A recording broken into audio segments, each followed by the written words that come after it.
Okay, welcome once again to another edition of the Souls of Black Folk broadcast.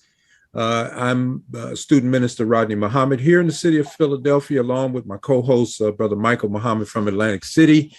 And we welcome you all to join us tonight for another fascinating episode where we're going to be continuing something that we started and we promised you we'd be back with. Don't forget to go to NOI.org, of course, to get all valuable information about the Nation of Islam and what it's doing from our flagship mosque in Chicago, Mosque Mariam. And you can see the Sunday lectures there live, actually, on the webcast. Just go to NOI.org and you'll see the webcast live, and you can see it on Sunday mornings. That's 10 a.m. Central Standard Time. And of course, you'll have to regulate that for your own time zone. You can also find out about the Final Call radio. That's 24/7. That's 7 days a week. And it's on, I'm understanding, nonstop. In addition to that, you can learn about the Final Call newspaper. Our publication comes out weekly in your city. You can get a digital subscription to it. Also, you can get books. So come to the Final Call bookstore and learn all about not only just publications of the Honorable Elijah Muhammad, and even transcribed addresses by the Honorable Minister Louis Farrakhan, but there are other authors in the nation too, and now they're starting to have their books up and cataloged, and you can get those too. So, you know, with all of that said, you join us here every Tuesday night at 8 p.m. Eastern Standard Time to hear another edition of the Souls of Black Folk broadcast. Joining us again, he promised he'd be back. He kept his word. We are so happy to have our dear brother back. We like to call him Doctor because he's been fascinating because I just listened to the Honorable Minister Louis Farrakhan saying, why won't you go get knowledge that you can use to benefit yourself? And so I appreciate this Black man because he went to get something that could help him and help our nation. And as we were letting you know his credentials before, and I'm always proud to say it, he is a PhD, is a doctor in city planning, environmental policy making. These are just important. And so that segues into our show because tonight we're going to be talking about gentrification. We started out talking about Tulsa, Oklahoma, burning down our places of business, our places of worship, burning down, our centers for commerce, economic activity among ourselves, and I would even say stripping us and burning down our hopes. And so much happened there in Tulsa, but we asked our brother to come back so we could take a deeper dive into what is the cry in the land now, gentrification. And just to set this up, I got to thinking about this show today, brothers, and I said, God gives this promise of a land flowing with milk and honey. That's right. He's not talking about dying and going to heaven up in the sky. He's talking about some land flowing with milk and honey. And we're taught in the lessons that the enemy to self and kind, we taught him how to live a respectful life. Didn't say a righteous life, a loving life, but it's respectful. And I always thought, man, I drive through some of their neighborhoods, the curbs are clean, the grass is manicured and everything. I said, you know what? I can respect that. But nevertheless, taught him how to build a home for himself. And starting from the caves and hillsides of Europe, and the Honorable Elijah Muhammad mentioned two things. One, we didn't call it Europe till after we put them there. So you had a wasteland, and then we named it Europe. He said, and then after Musa came and brought civilization, he said the area that was known as caves and hillsides began to be dotted with small villages and towns, ultimately cities and nations. And now you have the big EU, the European Union. Wow. And so it taught me, you know what, you can take the worst of conditions, but if you got quality knowledge, divine guidance, you can take your own neighborhood and make it a decent place to live. So he's my evidence of that. So welcome to the show again, brother student minister Haleem. Assalamu alaikum. Well, alaikum salam. It is so good to have you back. You know, I was trying to think of where to start with this whole thing because so much to talk about. I'm sure you have even more. But housing seems to always be a problem. They just did a survey in the city of Philadelphia to find out what were some of the most critical areas after 3,000 people were surveyed that people of color in Philadelphia found they're struggling in. They talked about injustice in the criminal justice system. They talked about injustice in education. And they talked about one of the other places that you can clearly see racism today in Philadelphia and throughout the country is housing, where we live and being able to control that. And so I thought that was interesting. And we had to come up with a housing bill in 1968 because there was great and gross inequality seen in this area. And we knew about redlining. So, brother, maybe you the guest, but maybe you need to start us. Where did this gentrification come from? And I've heard a lot of theories thrown up and everything, but I'm sure in your area of expertise, you've seen how this develops, how it works, and why we can't seem to just stop it. I thought we just stopped selling our homes and we would stop gentrification. I don't know if it's that simple. What do you think? Well, brother, you started it off right with the most honorable Elijah Muhammad and the honorable minister Louis Farrakhan. So I'll go to the honorable Elijah Muhammad's faithful minister, and we'll start with the phrase that he coined. He who gives you the diameter of your knowledge prescribes for you the circumference of your activities. And so it starts with our minds, our thinking. So if you just look at, gentrification, I'll give a very simple definition of it. It's neighborhood change that creates displacement. Neighborhood change that creates displacement. And if you look at gentrification or landed gentry, coming out of the feudal ages in Europe, and the desire of those who were part of the fiefdoms, the desire of the common man who was keeping up the land, farming, living on the land for the royalty, the landed gentry, the landlord. The landlord. There was a desire when you trace Anglo-Saxon or you trace the Magna Carta and others, that a man's home is his castle, that there would be a right to owning land and being able to live off of that land. And yes, the king is still the king, but I'm the king of my castle, my small piece of land.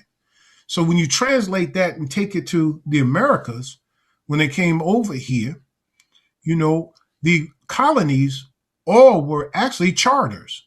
There were three different types of charters. I won't go on that deep dive, but the king and the parliament and others gave charters so that they could come over here, make money, get the land, have rights to the land, and send back money to the crown or to corporations that they set up. You fast forward, and you really have to understand that the founders of this nation, those 56 men who signed the Declaration of Independence in the midst of the Revolutionary War, were all property owners. They owned land, and some of them owned people. All right. And then the 55 white male property owners that were invited to the Constitutional Convention, and those, actually it was 74, 55 showed up, 39 stayed and signed that document called the United States Constitution. There's 40 signatures on it, but 39 people signed it. One signed as a proxy. Again, I won't do a deep dive, but all of them were property owners. So what we have to wrap our head around, in fact, is that the basis of, you can call it capitalism or whatever you want to call it, the basis, the very ethos, the mindset of the people who founded this country was property, personal property. Now, when our people were emancipated, they were free from the hand, but not the control. They weren't given any land. That general order, that field order, for them to get 40 acres and a mule, particularly as it related down there in South Carolina, never was carried out. And after this, Lincoln idea was to reconcile with his Southern brothers. And Johnson, who was a Democrat, had slaves himself and hated black people, vetoed all of the Reconstruction Acts, though they were overridden by the radical Republicans, right? The one who came in after Lincoln, right? That's correct. After Lincoln was Andrew Johnson. He wanted a reconciliation between the South and the North and to bring them back into the Union.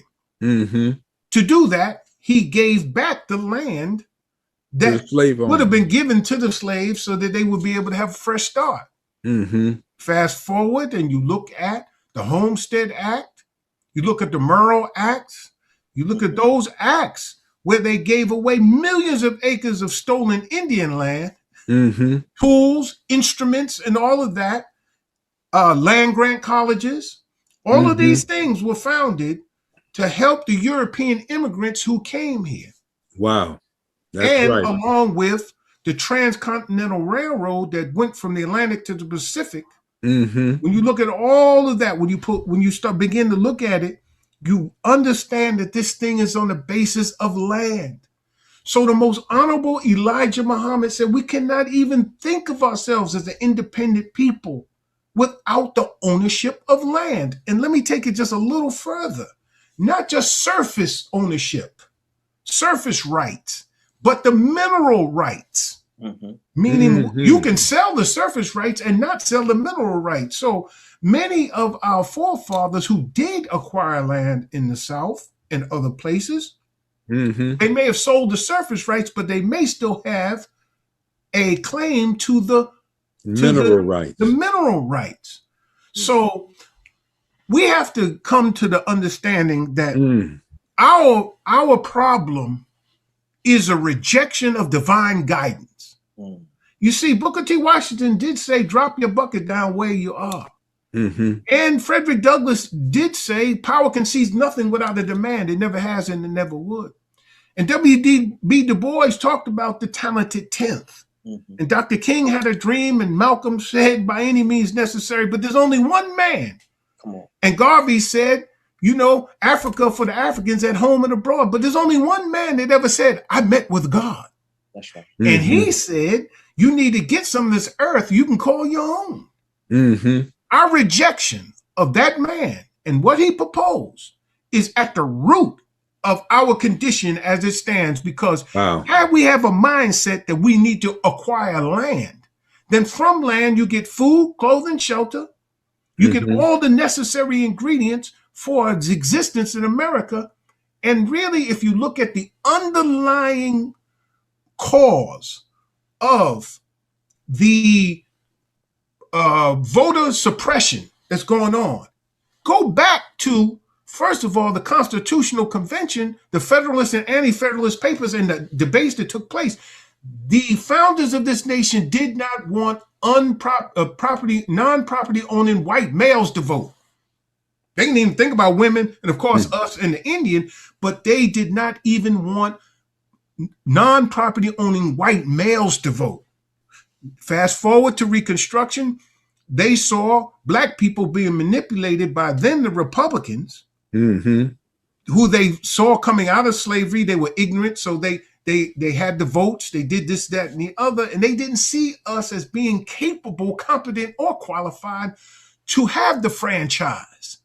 So fast forward now, That's the same way they still see us. They're making it very difficult for the least, the last, the lost, the poor to vote, the disabled to vote, young people to vote. So they want to keep the power of the political franchise in their hands, but also it is to protect the gains that they got over the last 40 years with this trickle-down economics, whereby the rich have gotten richer. The 1% has this edge that they don't want to give up and they don't want to share.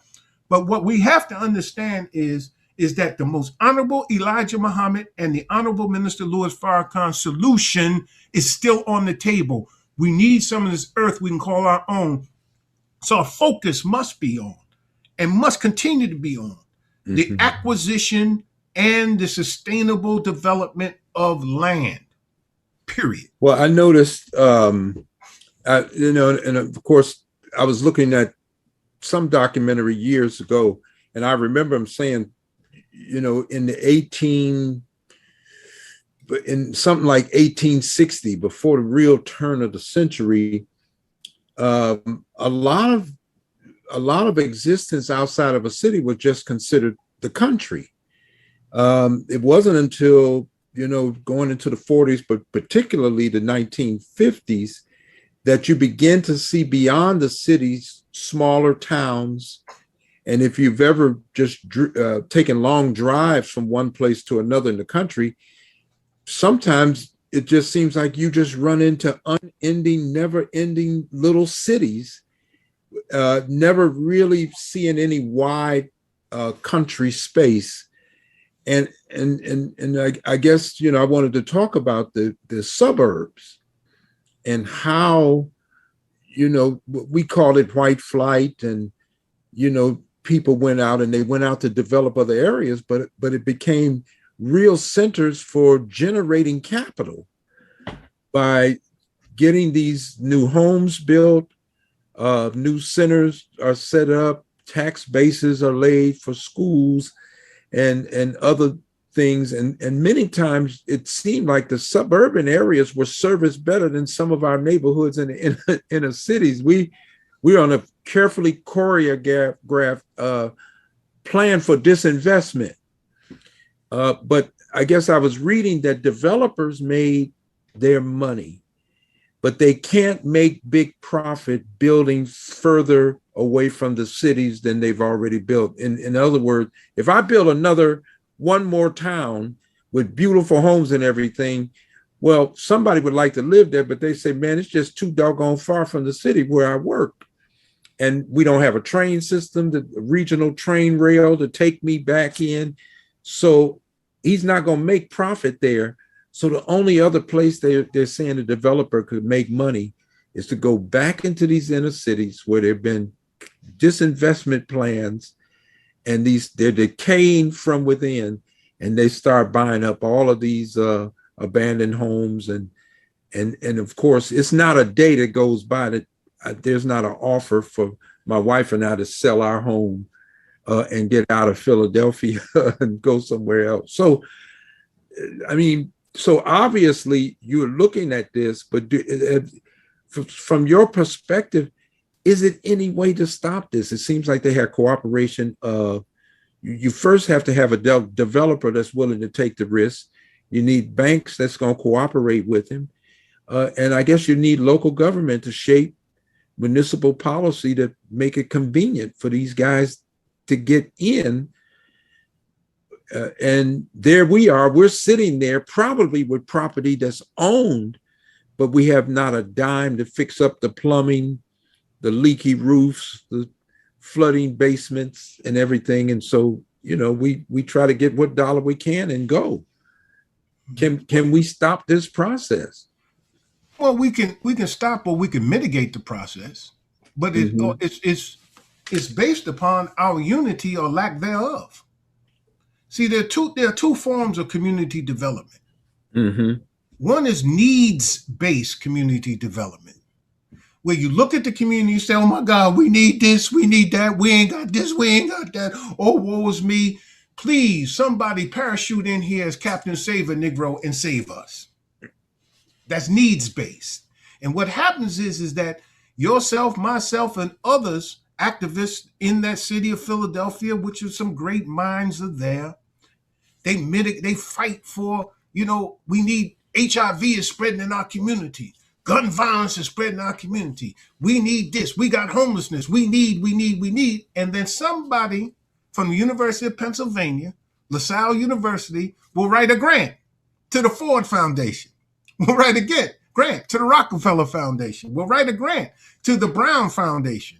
And they will get some money so that they could come in, do a study, write a paper up, get their master thesis or their PhD dissertation research done. And what happens is, because they have the money and the resources to address short-term the problems that we are raising hell about, what happens is that emasculates us as activists and advocates, and the people go where their needs can be fulfilled, only to be left by the trader with no one able to interpret any longer. And then we're left with the same problem. But the other approach is asset-based community development, which is for us to identify the individuals, the associations, and the institutions that already exist in the Black community, organize them and leverage them to get what we need. So that is the approach that has to, so it comes down to a mindset. And we need to stop this integrationist fantasy, this illusion of inclusion that we have, that somehow, some way we're sitting around waiting for others to change their mind about us instead of us changing our mind about ourselves and our own possibilities. Mm-hmm. To have $1.3 to $1.5 trillion of consumer spending in our economy, in a Black economy, and not be able to marshal some of that percentage of that money towards our own collective benefit is literally, again, a rejection of what we are taught by the most honorable Elijah Muhammad, which is, in fact, the embodiment of what Marcus Garvey taught, Booker T. Washington taught. You can think of any of those great thinkers. I don't have to go back. I just look in the end of the 20th century, and going into the 21st century is an extension of his work through the Honorable Minister Louis Farrakhan, that this is what we have to do. And that's what the Muhammad Economic Blueprint is about. Well, I look at the Honorable Minister Louis Farrakhan. In truth, he's a resident of Chicago, Illinois. He actually has a place that he resides that's inside the city limits, right there at 4855 South Woodlawn. I live in the city, but I'm noticing more and more, maybe my protocol director lives in the city, but more and more the officers that we have, they're starting to live outside of the city, but the mosque is in the city. And there are a lot of parishioners now, registered members now, that are moving outside of the city for a better living arrangement. And so if churches, mosques are trying to hold on to congregations, and they may stay a member at that church or stay a member of that mosque, but they're living outside the cities, can we really marshal and leverage, like you say, when we don't even live in the city anymore, to fight for our own best interests? And I'm learning that these suburban settings, they're not conducive for folks that are poverty stricken. First of all, you don't have the public transportation that you have in the urban centers. You don't have the setups for the kinds of public assistance that some people need that are out of work and all of that. I mean, are you seeing that dynamic? I'm wondering if that dynamic is taking place in a lot of our major cities. Everywhere, Brother Rodney. See, what happens is, brother, is that you and I begin having these conversations, and some of our viewers are asking the question, Negro, where did y'all get that from? Which is the late Dr. Khaled would say, which translates into, where can I go read it? Well, white folks wrote it. Oh, yeah. So confronting suburban poverty in America. The truth of the matter is that, in fact, the suburbs are having an increasing number of people who would be considered poverty stricken. Now, Mm-hmm. the suburbs are not conducive to the type of urban living that we want, because the suburbs is an agglomeration of single use purposes that are connected only through automobile traffic. So you have a Mm-hmm. school over here, but that school can't be next to the office park, which is over here, which can't be next to the subdivision, which is over here, which can't be next to the mall, which is over here. But if you see a black man walking in the suburbs, he's subject to get arrested, because what are you doing walking? Yeah. So you must have an automobile. Mm-hmm. But what we should learn and understand is that, in fact, that is why they're coming back to the inner city, is because they understand that that kind of suburban living is unsustainable. Yes. Because, and hear me now, and if you look at, I'm a new urbanist. Mm-hmm. So I understand, because I understand how you build an urban or urban environment. Urban environment is that has been formed in Europe and in America. And when they went to Africa, this is what they found. I'll give you a little something on that in a minute. What you find is something that is dense, walkable, and diverse in its use. So you have retail on the bottom, stores, cleaners, whatever on the bottom, and you have residential on the top, mixed use. Okay. And so when you have that kind of, so you see now bike lanes, advocating for bike lanes. Yeah. You're seeing the advocacy of more walkable pedestrian environment. So you're going to see trees so that you have shade.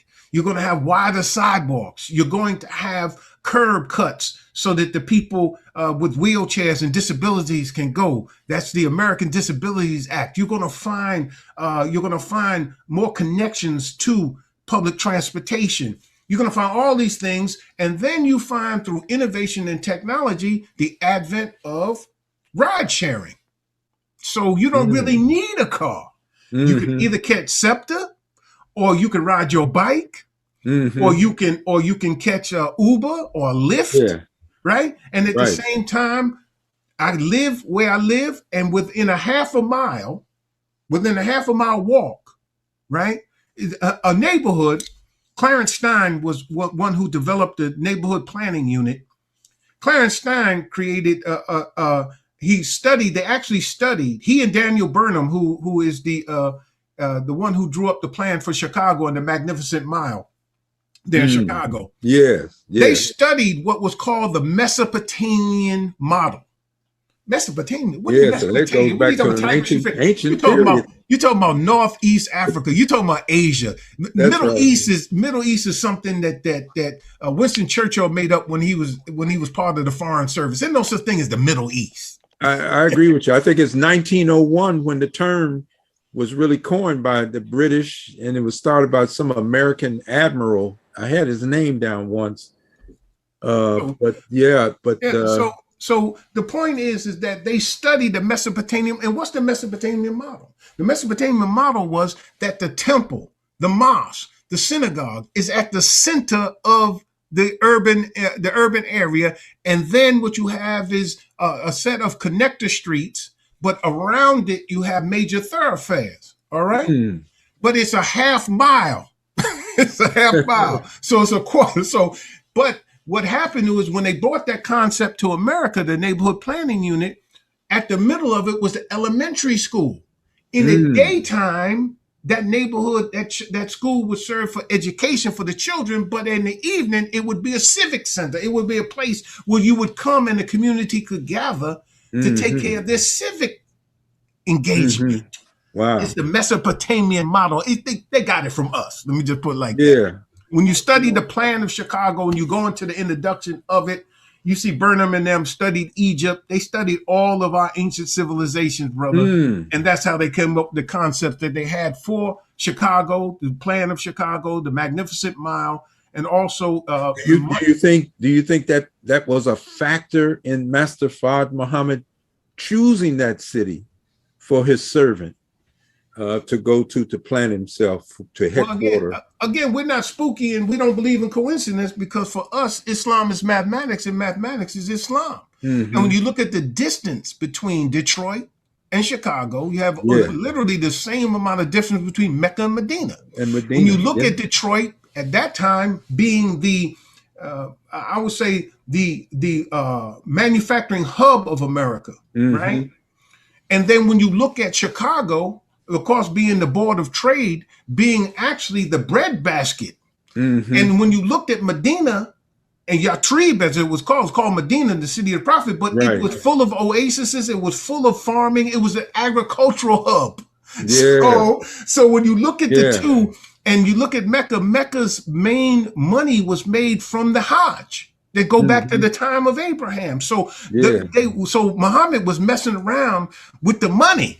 They was like, hey, Muhammad, look, you can worship any God you want to, but if you talk about there ain't but one God, you cutting out them other 364 other gods that we got going on, brother. Look here, man. This cat here that believes in this one God, man, he says, man, we got to have pigeons so he can sacrifice to his God. This one wants to sacrifice camels. You cutting me out, Muhammad. 360 of them. Yeah, you're 359. So you got, look, we all know of Allah. We know of Allah, but you can't make him the only God, Muhammad. You got to go.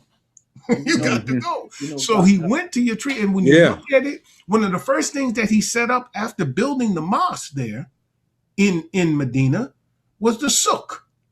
The market.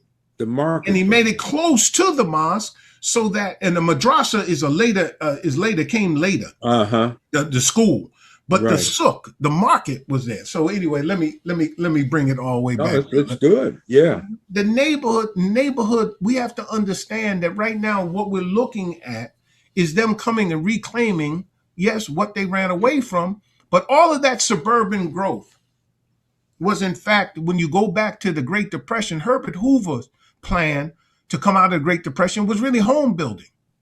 And and you look at the genesis of 30-year to longer mortgages than having to pay it off in a year was him. And then as you begin and you see the evolution of it, particularly think about all of the immigrants that came in. Chicago's the most segregated city in America. Philly is segregated. All them people. You got the Italians, you got the Polish, you got the Czechs, you got all these different people living there. They came from Europe. They were lived in slums, but when they went away to fight as Americans in the war, and they came back, they gave them the GI Bill. And in the GI Bill, they gave them low interest loans so that they could build houses. Every one of them wanted their little patch of grass, their white picket fence, and their own home. They denied black people that. That's right. But they got it for themselves. And so you have Levittown and other places like that. That's right. Where they learned how to do tract home, meaning these are almost cookie cut kind of homes. They learned how to do that and how to economize and build these stuff, but they made sure through deed restrictions, through redlining, as you said, through bank loans, through insurance, and other things, how to keep us out. So apartheid in America is by design. Now, what you're watching happening right now is that the deindustrialization of America has now created a new kind of economy that's based upon, it's a knowledge-based economy. And now what you have is what Richard Florida calls the rise of the creative class.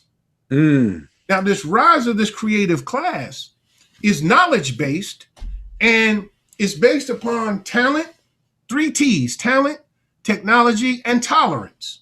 Now, what the more progressive planners say is that this is a blueprint for gentrification.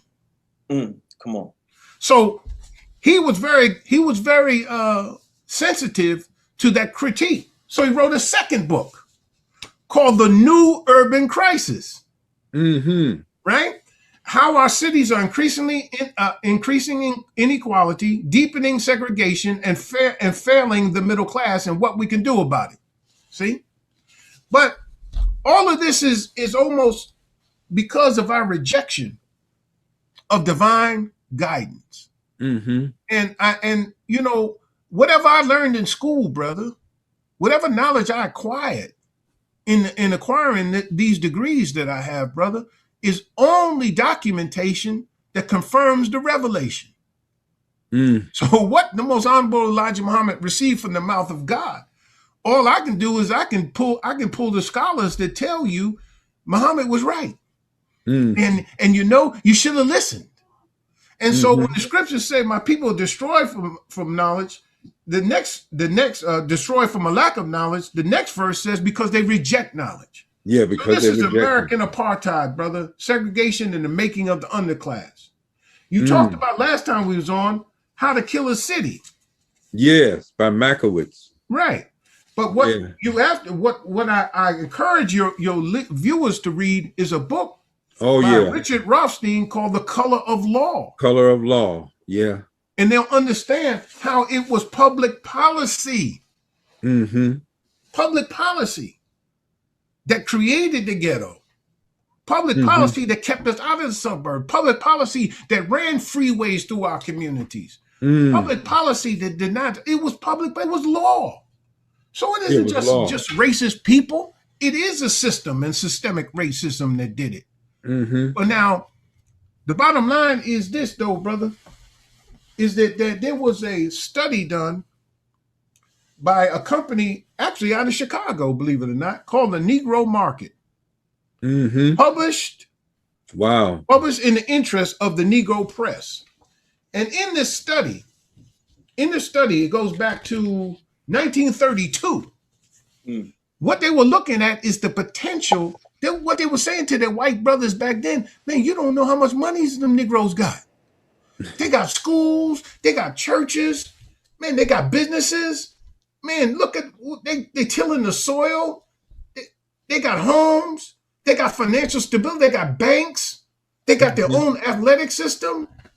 They got all of that. And guess what? Because we're not tapping into that market. So integration for us was a sin. Desegregation was right. Because we should, if you say the 14th Amendment, we have equal protection under the law, then our righteousness, our character, and our money should take us anywhere we should want to go. We should be protected by the law if we were really citizens. Yes. But we're not in their eyes. So integration, what integration was to tap into our market. And the only way that we're going to get out of that is to come to grips with what we rejected and begin now to operate it. But it is not for, as the Honorable Elijah Muhammad puts in the economic blueprint in 173, 174, 175, a message of the black man, it really isn't for our lost found brothers and sisters to do it. It's really for us to do it, brother. And for us to make the example.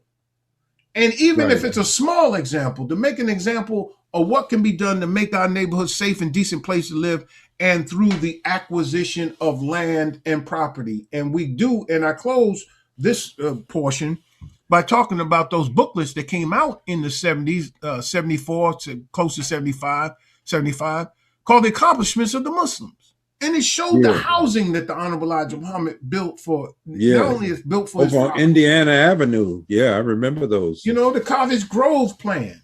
Yeah. These things, the Phoenix Redevelopment Project, all of those things that he had, the idea he had for even with Mosque Mariam to take that and expand that complex. Yeah, a larger campus. Right. And to have a hospital. And he tried to buy the country club because he wanted to do a hospital, he wanted to create a university, all of these things, brother. Yeah. So we have to, Dr. King wrote a letter from the Birmingham jail when he was arrested. And he was criticizing actually the church. So I'll expand that to all religious leaders. He said, in essence, I'm kind of paraphrasing, he talked about how the church or the spiritual leaders have to stop being a thermometer. Meaning all we do is we tell what temperature it is. How we have to now become thermostats and set the temperature. That's the challenge today. Well said. Well said. Dr. Haleem, I want to say, beloved, that, you know, even with our last interview, your thorough examination of the history of how all of this has come about is so important to our viewers. You you know, it really gives the context to why we have ended up in this situation that we're in, and even how we can get out of this situation, obviously with the teachings of the Honorable Elijah Muhammad and what he's proposed and what the minister continues to propose.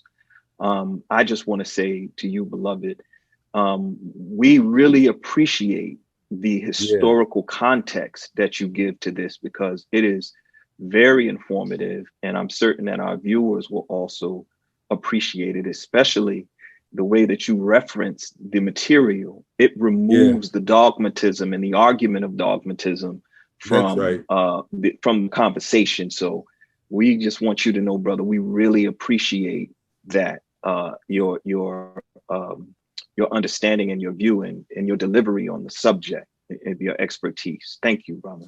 Yeah. Well, And all I echo Allah, that too. brother student minister Michael. All praises due to Allah. But everything that I did, even up to and including my PhD, really was using the placenta or the filter of the teaching of the most honorable Elijah Muhammad to be able to filter out that which is extraneous, that which had no use, but go to the core of the principles that he taught us. And in essence, this man's world is based upon materialism and carnal knowledge, where our focus is. And so I'm doing a deep dive and a read, you know, Brother Rodney, you know how you and I have this thing when it comes to gangsters and World War II Nazis and all of that. Well, I'm doing a deep dive on Patton, George S. Patton Jr., right? Okay. And the 761st Armored Battalion, this all black battalion that came out of Fort Knox, Camp Claiborne, and Fort Hood, and went over there and fought, was part of Patton's Third Army, man. And then some of them liberated some of the concentration camps. They engaged in longer sustained battle than I mean, and brother, they literally were written out of history, man. But I'm doing a deep dive, so I'm doing a read on that. My point in looking at all of that is the fact that our forefathers, my father was a World War II veteran, brother, an honorably discharged World War II veteran. He's buried in upstate New York in a veterans, the national gravesites. And I think about the price that our people paid for this country, from Crispus Attucks all the way through to even the last black man that died in Iraq or Afghanistan or some foreign place, believing in what this country stands for. And yet it can't live up and won't live up to its promises. At a certain point in time, you're looking at all of this fracturing, this unraveling of America, as the Honorable Minister Louis Farrakhan pointed out to us in 2020. You don't have to be a Debbie Downer or a negative person. All you got to do is have your eyes clear and see men as they are. Once you meet Jesus, you see men as they are. You don't see them as trees walking. You don't see them bigger than they are, and you don't see things that should be stationary moving. You see men and women as they are. And if you read Gibbon's Decline and Fall of the Roman Empire, if you read H.G. Wells, if you read any of these people, you begin to see this pattern set up where we're so arrogant that we won't even humble ourselves, man, and do what is necessary to save this nation. Black people believe in America more than the people who are the beneficiaries of it. And now we got our good brother, Reverend Barber, and the moral movement out of North Carolina. And he says that we're in the third Reconstruction. What happened with the first two? Come on. The first one ended because a deal was cut. See, we can't trust liberals. We can't trust conservatives. We can't trust moderates, because the moderate is the one that cuts the deal between the liberal and the conservative. That's how 3/5 of all of the persons came about. That's how the Connecticut Compromise came about, from the New Jersey plan and the Virginia plan. And it was Roger Sherman who came up with the Connecticut plan that made us count us as 3/5 of all of the persons. And Missouri, I believe Missouri was involved because I remember Missouri clearly wanted slaves as their property, but they didn't want to pay a property tax. So that's later on. So you got the John Calhoun, you got the John Calhouns and others, the Compromise of 1850. You got the Kansas Nebraska Act. You got all of these compromises. Ever since the very founding of this country, it has been those moderates who have sold us out. How did Rutherford B. Hayes become president of the United States, the 19th president of the United States, on February 26, 1877 at the Wormley Hotel in Washington, D.C.? He wanted to become president, and those who were in support of his opponent, Samuel Tilden, the Democrat, and they knew some funny business had taken place down there, and there was accusations of voter fraud. They cut a deal. The deal was, okay, we're going to give you the presidency. We'll give you the votes, the electoral votes, if you withdraw the federal troops from the South. And that's how Jim Crow began. We're always sold out. So at what point, when we talk about Kwanzaa, Kujichagulia, self-determination, my brother, I'm not making mockery, but if we're about self-determination, Kujichagulia, it should be every day we're thinking about self-determination. So we really should. And how do we get about that if we don't own any land? A landless people really are people who are not considered in this country.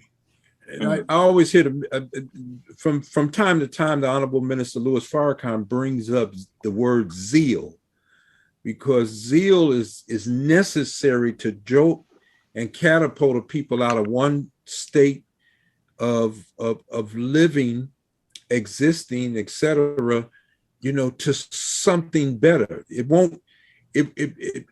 won't manifest fully the goal of maybe what one envisions, but we've got to get from the place where we are right now. I see a prevailing thing. I echo what Brother Michael said about you, the things we're sharing, because we don't want to sound dogmatic, and there's so much evidence to support real truth. I see the Quran, even the truths of the Bible, that Allah always obligates himself to make certain that revelation appeals to man's reasoning powers, because if it didn't, he'd be calling us into some magical thinking. But the revelation should come, and there should be a logic. And I see the Honorable Elijah Muhammad saying, well, revelation is God is a man. We just cannot see him as anything other than such. Then he invites the logic. Man sees, God sees, God hears, man hears, so there has to be something logical.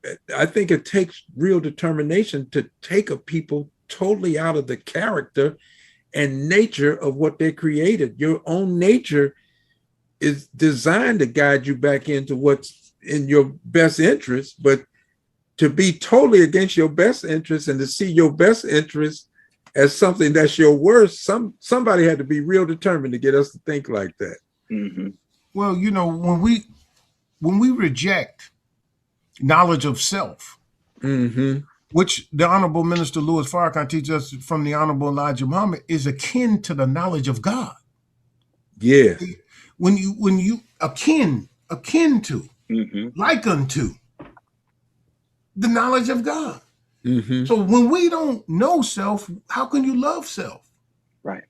Right? And how can you, if you don't know self, how can you know God? And how could you love God who you've never seen, but hate your brother who you see every day?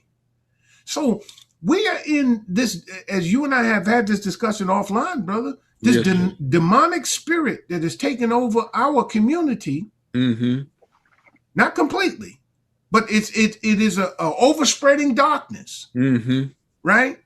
And it is 180 from the spirit of the Million Man March.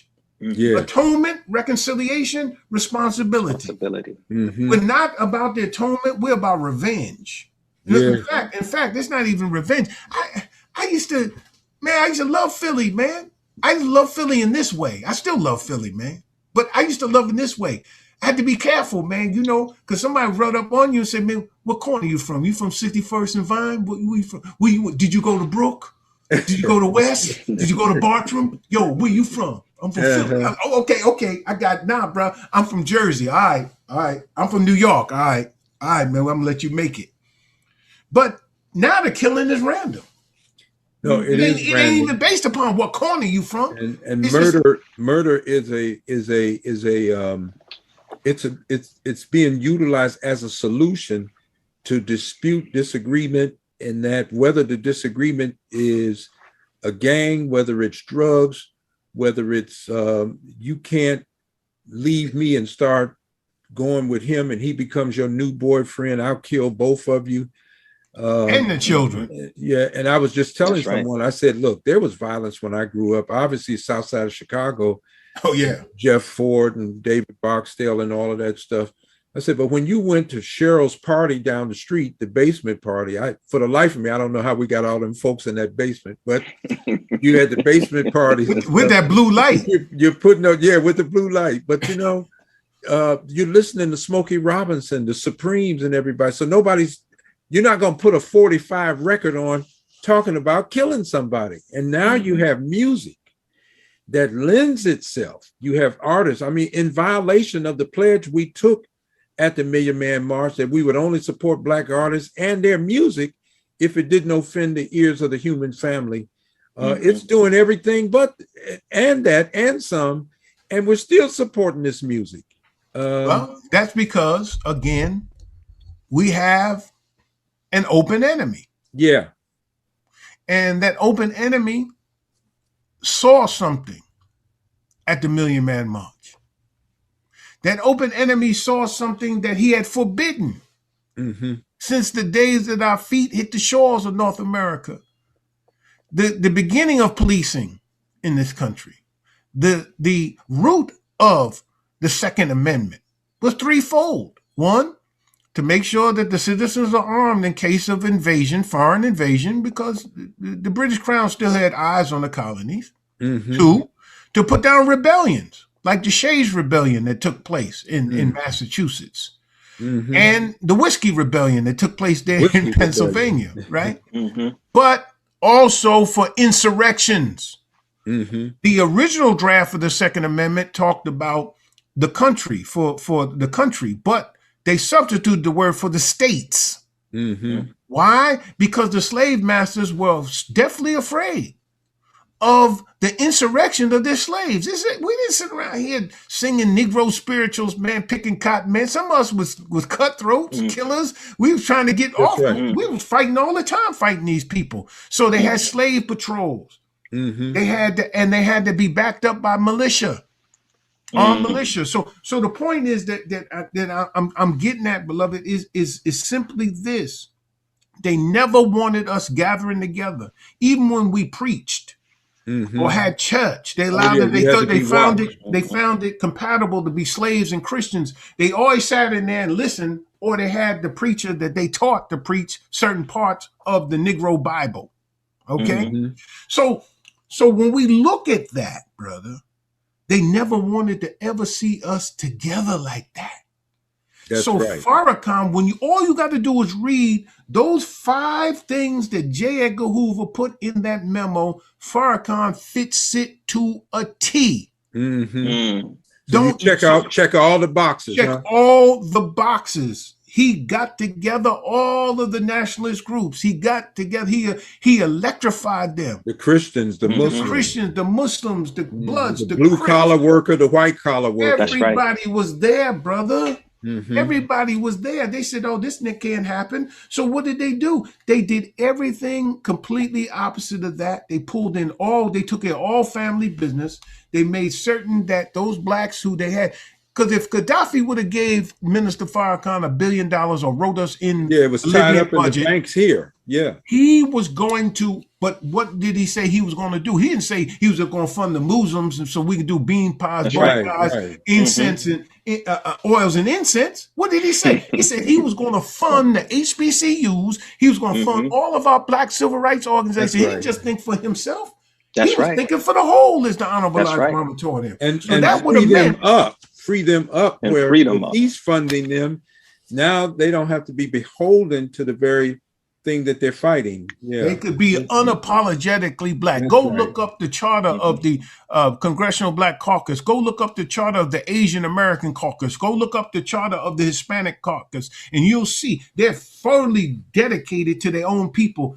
But us, we're not unapologetically Black. We're not unapologetically Black. We should be unapologetically Black. And if you want my vote, here's my agenda.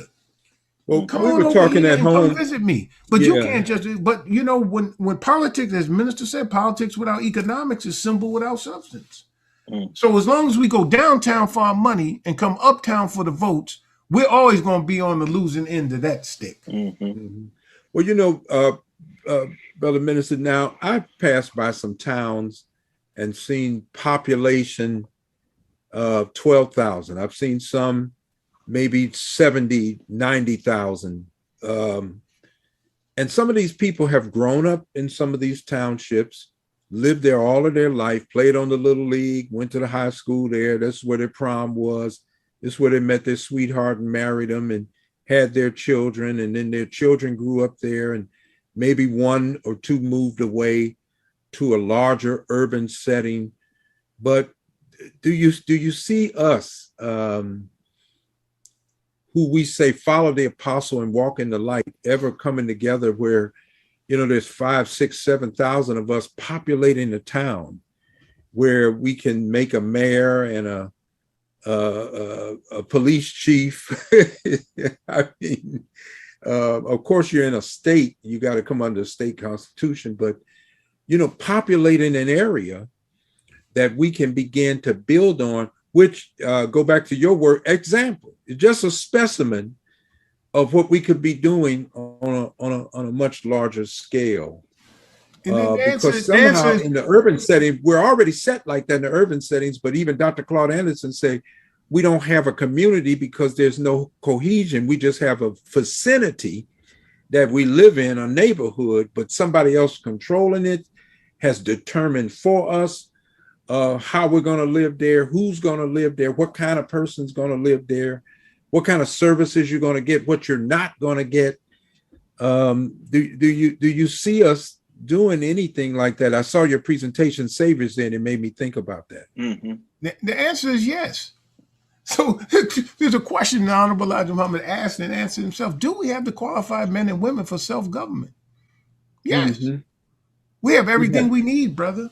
We have everything we need, not only outside in the bigger nation, inside the nation. We have everything we need. So this is something that's going to be forced on us when you look at the manipulation of the media with this public health crisis of the vaccines and the pandemic. And you're seeing that they're now setting the vaccinated against the unvaccinated. You understand? And you look at the uncivil behavior as it comes to voting rights. All this thing is coming to a head. Yeah. And we should study, as I do, as the Honorable Elijah Muhammad told us. He said, observe the operations of the white man. So study the history of the Mormons and Joseph Smith.